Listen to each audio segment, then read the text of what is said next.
BFM Business, Tech Co Business, le débat. Voilà, comment faire pour recruter davantage, fidéliser davantage les talents IT. On va en parler avec nos 3 experts qui sont avec nous en plateau. Samuel Masson, directeur d'Omnicell, bonjour. Bonjour. Samuel, merci d'être avec nous. Donc, cabinet de recrutement sur les métiers IT digitaux, c'est plus de 50 recrutements par an et présence partout.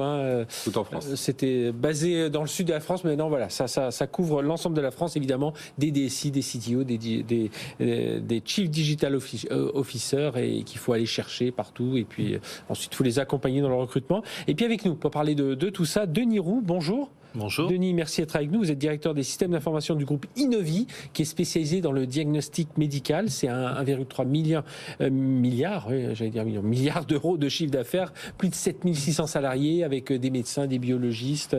Vous accompagnez 80 000 patients par jour, plus de 600 laboratoires. Enfin voilà, bien implanté dans cet univers de la santé. Et avec nous également Aymeric Taspino. Bonjour. Bonjour. Aymeric, directeur de la stratégie cloud chez DL Software, qu'on connaît bien ici, alors qui a bien progressé en 4 ans, à croissance externe, interne, Exactement. Chiffre d'affaires multiplié par 4 en 4 ans, 200 millions d'euros de chiffre d'affaires, vous êtes 1500 personnes et évidemment, et 200 recrutements par an. Alors justement, Samuel, première question, constat sur le recrutement, c'est la tension, on le dit ici chaque semaine. Est-ce qu'elle est la même, comme vous couvrez l'ensemble du territoire, uniquement grandes agglomérations? Alors vraiment, il faut aller, la France entière a besoin de talents IT.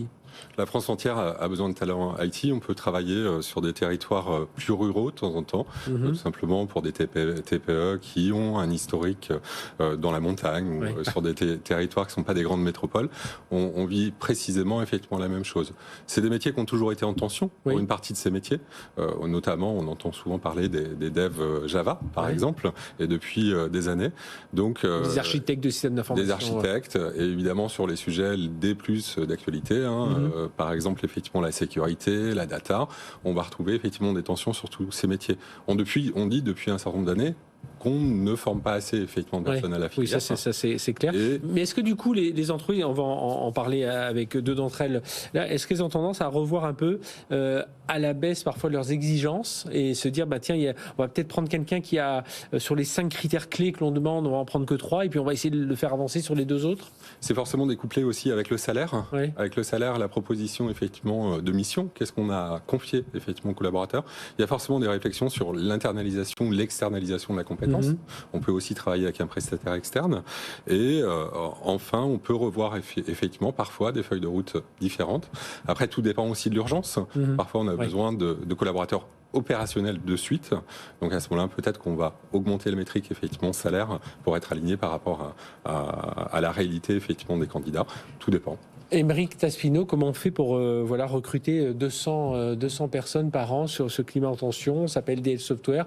Vous êtes en concurrence avec d'autres groupes, certains avec des grandes marques, les Cap et tous ces gens-là. Comment on fait pour attirer davantage, pour fidéliser aussi? Parce que le but, c'est une fois qu'ils sont dans l'entreprise, c'est qu'ils s'en aillent pas au bout d'1 an, 1 an et demi. C'est les garder sur le long terme et répondre aux projets. Parce qu'en face, tous ces gens-là, c'est pour qu'ils travaillent pour vos clients. Effectivement, c'est pas évident. On est présent partout en France également. Donc on a vraiment des filiales qui sont implantées à Nantes, à Brest, à Chamonix, un peu partout sur le territoire. Et on est confronté effectivement aux mêmes problématiques. On n'a pas vraiment revu nos exigences de recrutement à la baisse, même si c'est vrai que de toute façon, dans le domaine où on est, où tout va plus vite et y compris sur les innovations, on cherche un petit peu moins des gens experts sur toutes les technologies, mais plutôt des gens qui sont capables d'apprendre et d'évoluer et de monter rapidement. C'est ça, vous êtes dit, je pense qu'à un moment vous avez dit, on va pas chercher celui qui doit à la fois avoir 5 ans d'expérience, connaître tel type de technologie, avoir déjà piloté des projets, et puis en plus à un tel niveau de salaire. Allez, on se dit il nous faut quelques critères de base, sur lesquels on peut peut-être être moins exigeant, et puis on va essayer de recruter en tout cas, et puis de former. C'est ça l'idée. Exactement. Et puis on travaille aussi beaucoup sur l'attractivité quelque part de notre entreprise. Et pour nous, l'attractivité passe aussi beaucoup par la modernisation technologique de notre propre société. Oui. Et le fait d'être capable de travailler sur des nouveaux langages, dans des nouveaux types d'architecture, avec des nouveaux outils, c'est extrêmement important pour attirer les talents. Denis Roux, DSI du groupe Innovis, j'imagine que vous, pour recruter, vous leur vendez un projet. Alors évidemment, aujourd'hui, dans la santé, je disais, vous êtes au milieu de toutes ces professions, des biologistes, des pharmaciens, des médecins, vous travaillez avec des EHPAD, enfin voilà, vous êtes vraiment au cœur de ce système de santé. Et j'imagine que pour vous, pour sortir un peu du lot et attirer des talents dans l'IT, c'est leur dire, voilà, nous on a un vrai projet d'accompagner des personnes. Oui, quand on fait des recherches, on s'appuie énormément sur les compétences métiers, aussi les connaissances métiers, puisque nous sommes un service IT au service de notre métier qui est la santé. Et à ce titre-là, on n'est pas là pour gérer la quincaillerie, on est vraiment pour accompagner le métier. Et il est très difficile de trouver des profils qui peuvent avoir cette connaissance technique et cette connaissance métier. Donc, on essaye de fidéliser nos gens pour qu'ils restent, qu'ils acquièrent cette compétence en interne. Et sur de la connaissance technique pure qu'on peut trouver plus facilement à l'extérieur, on a tendance à pas mal externaliser. Est-ce que ça veut dire qu'il y a aussi, chez vous, il peut y avoir des gens des métiers que vous pouvez, que vous attirez un peu vers ces métiers IT, qui deviennent un peu plus numériques Oui, bien sûr. On a eu de la promotion interne, notamment chez des personnes du service qualité, qui peuvent glisser vers l'informatique en ayant cette connaissance du métier, justement. Alors, c'est pour du paramétrage de logiciels, c'est pour faire fonctionner le quotidien, mais c'est très important d'avoir cette double compétence. Samuel Masson, Domiciel, les aspirations candidats, comment elles évoluent aujourd'hui? Parce qu'eux aussi, alors, on dit tous, ils veulent du télétravail, mais finalement, quand on y regarde, pas tous, ils veulent du salaire. Enfin, quelles sont les clés qui attirent aujourd'hui ces candidats? Alors finalement, on se rend compte que tout le monde trouve. Quand même, chaussure à son pied, il faut quand même être rassurant. Nous, on trouve effectivement systématiquement les collaborateurs qui nous sont demandés par nos clients. C'est évidemment un travail en amont. C'est un travail en amont sur une recherche de quel est le besoin effectivement au sein de l'entreprise, mais quelles vont être les aspirations effectivement candidats. Vous jouez ce rôle un peu de temporiser un peu, de dire aux entreprises, attendez, ce type de profil vous le trouverez pas. On va re-regarder de quoi vous avez vraiment besoin dans les qualités. On va plutôt aller chercher. Et de la même façon, les candidats, ils dire attendez, vous n'êtes pas le champion du monde de tout ça. On va essayer de mieux voir vos qualités pour bien vous orienter. On va travailler du côté candidat sur le projet professionnel. Est-ce qu'il est réaliste ? Quelles sont ses vraies attentes ? Les attentes, elles sont en général sur les missions en premier. Est-ce que les missions, effectivement, font sens par rapport au projet professionnel du candidat ? Bien évidemment, le salaire est structurant. Les questions de localisation d'un job, télétravaillable ou pas, ultra important. Et on va accompagner de l'autre côté, non seulement sur la partie technique, nos clients, mais aussi sur la partie humaine. Très souvent, on a des clients qui ne sont pas conscients de leur talent, de leurs atouts, de leurs critères, finalement, d'attractivité. Et on va travailler, effectivement, pour accélérer tout ça, mettre en avant et trouver des gens qui vont être en phase avec le projet d'entreprise ou le projet de la collectivité quand il s'agit effectivement d'institutionnel. Ce qui est important, Aymeric Taspino, j'imagine, quand on est DL Software, qu'on accueille ces nouvelles recrues et puis une fois qu'elles sont intégrées, c'est tout l'accompagnement managérial, parce que ça, souvent, il est parfois un peu négligé, On lance les gens dans le grand, enfin je grossis le trait, mais on lance les gens dans le grand bain, ils ont les technologies, on se dit ils vont se débrouiller, mais il y a cet accompagnement qui est important, parce que c'est un critère de fidélisation aussi. Oui, c'est vrai, et c'est d'autant plus difficile avec le Covid et le distanciel maintenant qui s'est un petit peu généralisé, et puis avec des générations aussi de profils qui sont un petit peu différents, qui n'ont pas tout à fait les mêmes aspirations, et qui ont besoin d'un accompagnement particulier. Et là-dessus, on a beaucoup investi sur la formation de nos managers, c'est clé, dans l'étape de recrutement, avec des formations spécifiques pour tous les managers clés du groupe, pour être capable d'accueillir et d'accompagner ces nouveaux profils. Ça, c'est un point important aussi pour un DSI aujourd'hui. Alors, il y a évidemment toute cette partie architecture IT, vous devez en être garant, mais par rapport à tout cet aspect management, de repérer un peu les personnes qu'il va falloir suivre d'un peu plus près, parce que, pour pas qu'elles s'éparpillent ou qu'elles prennent confiance en elles, et puis celles qui pourront vivre un peu plus de façon indépendante, même dans le cadre d'un projet très précis. Oui, exactement. J'ai des équipes dispersées dans toutes nos filiales, dans toute la France, et il faut les connaître pour pour repérer leurs compétences spécifiques sur un domaine précis qui peuvent servir pour les autres filiales. Et j'encourage l'échange et l'entraide finalement entre filiales. Ça permet en plus de rendre le travail plus agréable et moins monotone, et ça fait partie de ce qui contribue à les fidéliser et à les garder. Qu'est-ce que vous mettez en avant dans votre marque employeur, quand vous voulez recruter ces talents qui ont évidemment plusieurs possibilités? Est-ce que c'est le fait que justement, alors vous êtes implanté dans le sud, mais vous êtes un peu partout en France. Non, on est dans toute la France. Voilà, mais c'est de jouer cette carte justement, de dire chez nous, vous rentrez, vous travaillerez peut-être, vous démarrez peut-être dans le sud, mais si un jour vous voulez aller dans l'est, on aura des possibilités là. Enfin voilà, qu'est-ce qui va faire un peu c'est pas forcément présenté comme ça, mais effectivement, on explique qu'il peut y avoir des perspectives d'évolution. Vous diriez, c'est quoi vos atouts chez Innovi pour recruter? Le domaine de la santé est un domaine absolument passionnant. J'y suis arrivé il y a quelques années et j'ai plus du tout envie d'en partir. Puis on a l'impression de servir on a l'impression de servir à quelque chose. Voilà, c'est exactement ça. Et on se sent d'avoir une mission et vraiment d'être au service du patient.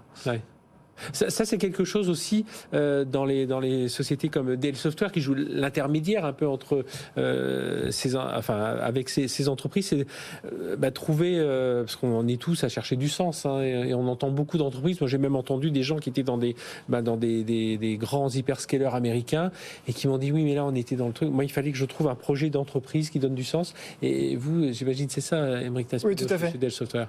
Donner du sens, c'est vraiment très important. On a la chance chez DL d'être finalement composé d'un certain nombre de petits éditeurs logiciels métiers spécialisés. Et quelque part, travailler chez DL, c'est travailler sur un logiciel métier qui a un impact concret sur le quotidien. C'est le RP des pompiers, c'est le RP des boulangers, c'est le RP des agences immobilières. Donc on est en lien avec un métier. Exactement. Et ça, c'est un point important, Samuel C'est très important, c'est-à-dire l'utilité, d'abord, la contribution, que le collaborateur soit conscient de sa contribution dans l'entreprise, et ensuite le sens, effectivement, au niveau sociétal. C'est pas les mêmes candidats que je vais faire travailler effectivement sur un propos, par exemple, de l'écologie, qui est forcément très fédérateur. J'ai beaucoup plus de candidatures sur ce type de propos, forcément. Et aussi, il y a des gens qui sont férus de technologie, ils vont souhaiter effectivement faire avancer effectivement les technos. Donc on a des attentes et des aspirations qui sont différentes. Le sens, c'est pas la même chose pour tout le monde. Le sens à 1 800 €, c'est peut-être plus effectivement le salaire qui va tomber à la fin du mois et l'équilibre effectivement qu'on retrouve au niveau personnel. Sur des postes de direction, le sens, ça peut être d'amener une équipe à une performance, ça peut être de transformer effectivement les choses. Le sens, il s'agit de le repérer, de le repérer au sein de l'entreprise. Du coup, ça fait partie effectivement de ses atouts. Oui, puis s'assembler avec des humains qui vont faire avancer les projets. Et puis selon les étapes de sa carrière, on va faire plus attention à certaines choses que d'autres. Il y a des étapes différentes. Vous parliez à l'instant de ce côté environnement. Est-ce que ça, c'est quelque chose qui a changé là tous les deux dans les aspirations des candidats que vous retrouvez, c'est-à-dire l'éthique, le RSE, l'environnement. Aymeric Taspineau, est-ce que ça vous le ressentez vraiment au quotidien, où les gens, quand vous leur demandez aux candidats, vous avez des questions, hop, ça ressort tout de suite?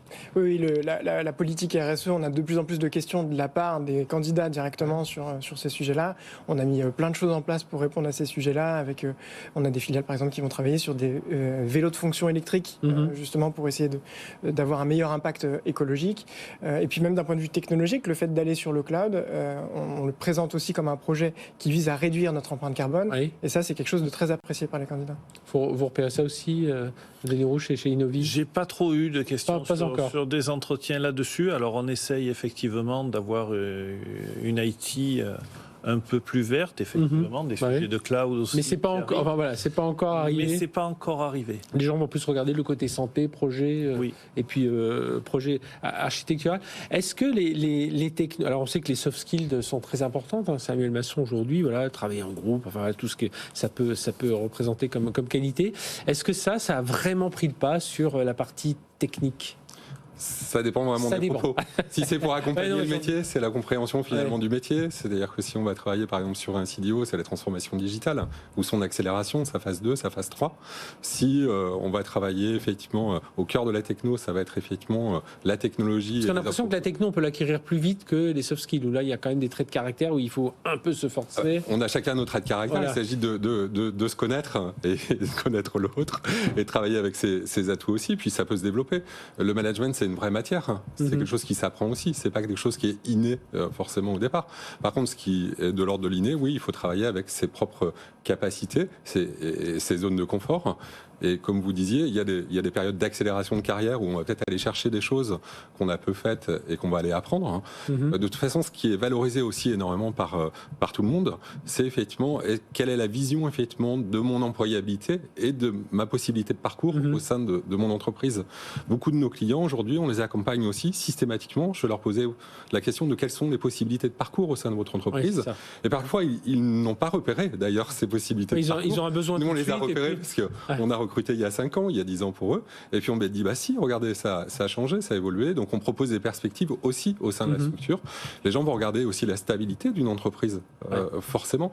Le critère finalement, effectivement, RSE, il est présent, très présent, d'autant plus pour les cadres, pour des populations éventuellement, des classes d'âge effectivement différentes, mais il est systématiquement nommé, mais il est dans plutôt le 7e critère aujourd'hui du côté des collaborateurs. Par contre, du côté des entreprises, il faut bien être conscient c'est un des premiers critères aujourd'hui.